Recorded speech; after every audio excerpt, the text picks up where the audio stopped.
We got to talk about Kel'el Ware, the rookie center from Indiana, because there are some interesting things to take away from the first Heat preseason game this past Tuesday. There is some good news on Ware. There might be some bad news, and it's unfortunate that we have to talk about the bad news as well. But let's start by looking at what the rookie did, because he played 17 minutes against Charlotte and looked really, really good. He had 13 points. He was a menace defensively, totaling 6 stocks, if you will, 4 blocks, 2 steals. But he shot really well from the field and really showcased a lot of good things for Miami that you would want a 15th overall pick to do, specifically someone at the center position. He can defend, he can rim run, he can hit the lob, he can make a couple jumpers. Kelel Ware was really impressive, and he looked exactly as good as he did during Miami Heat Summer League, where the Heat won the Summer League championship in Las Vegas. And it has a lot of Heat fans wondering,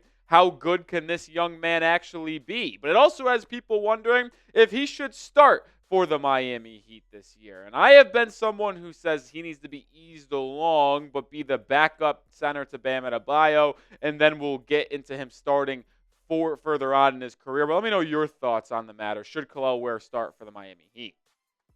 So you may be wondering what the good news and bad news is on Kelel. We'll start with the good, because Ware looked like someone that can be a dominant center in the NBA. And I truly do mean that. I mean dominant center in the NBA. Even Bam Adebayo didn't flash as good as a rim protector and lob threat as Kelel Ware did in his first preseason game for the Miami. He took a little bit for Bam to get there. Maybe Kelel won't have as good as a rookie or first 2 seasons as Bam. Bam was also a late bloomer when he went from the player he was in his first couple seasons to the player he was in the first year with Jimmy Butler. That caught a lot of people by surprise. Even I was a little surprised by the jump and evolution in his game. But Kelel Ware, right off the bat in the preseason, looked like someone who can dominate in the NBA long term, but also a couple times this season. He showcased a dominant rim protecting force. I mentioned he had 4 blocks.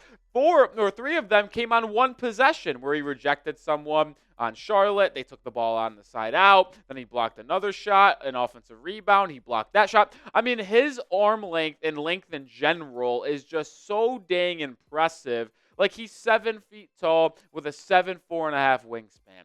They don't make them normally like that, man. This is someone created out of a lab, it feels like.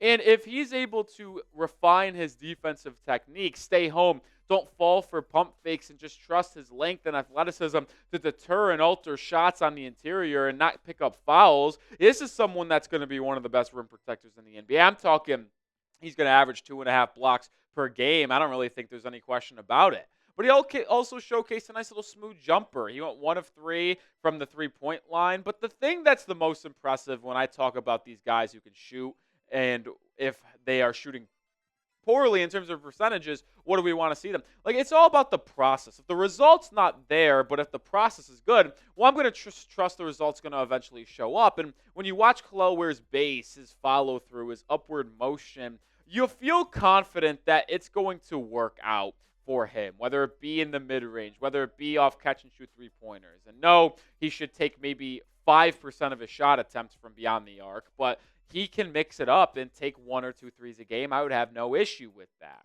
He's also an elite lob threat. We saw him throw down a couple of thunderous slams for Miami. And like I mentioned with the rim protecting aspect, the height, the length, the bunnies, the athleticism, it all comes together and allows him to do a lot of special things on the basketball court, whether it is rejecting shots inside the restricted area or it's rim running to the basket and catching these athletic alley-oops. There's been a lot of comparisons to Derek Lively Jr., and I think it's possible that it is similar to that in his first year if he ultimately pans out for the Miami Heat. But he could also be a glass cleaner. He only had 5 boards against the Hornets preseason game, but you see with his, once again, I'm going to refer to the height, the athleticism, but like for real though, like the ability and the length he has, he's able to just snatch these rebounds out of the air. It could help Miami on the offensive glass. It could help them on the defensive glass as well. Like, I'm telling you right now, when you think of Kelel Ware's first game in a Miami Heat uniform that isn't Summer League, it was as good as you can possibly want. Like,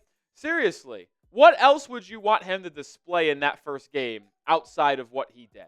Like, he made a 3. He blocked 4 shots. He rebounded decently well. Like there really is. It's hard for me to imagine there being a better first performance from Kel'el Ware in a Miami Heat uniform, and you just hope that he's able to continue to stack these in practice and these other preseason games, so he can ultimately be the backup center to Bam Adebayo. Miami drafted him to be, and then eventually take over as the starting center and move Bam to the 4 in 2 or 3 years, like I'm sure Pat Riley had in mind. We're going to get to the bad news on Kel'el Ware here in just a second, but make sure you are subscribed to the channel because we're dropping daily content, and watch parties will be returning very, very soon, folks, for the preseason, but also the regular season. So make sure you're subscribed and you're joining the channel.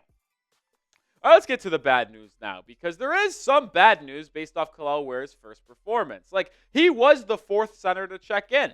You heard that correctly. Bam obviously started the game, and then Kevin Love was the 2nd center, and then Thomas Bryant was the 3rd center before Kel'el Ware checked in with 4 minutes to go in the 3rd quarter, and then ultimately played practically the rest of the game in its entirety. And that's the surprise, because that's when you look at these centers, right? Bam played 17 minutes, basically all of it in the first half. Kevin Love played 7. Thomas Bryant said 7 in the second half before Kel'el Ware checked in and finished out that game. Like, it's a very intriguing scenario between the centers on the Miami Heat in terms of the minutes played and in terms of their performances. Bam looked terrific. Ware looked terrific. And then, as you would think, the Kevin Love-Thomas Bryant combination didn't look as good. And then I know Kel'el Ware's facing 3rd stringers and he was playing with non-starters and it wasn't that serious of a game. But, like, you can't tell me after watching this game that Kel'el Ware should not be the true backup center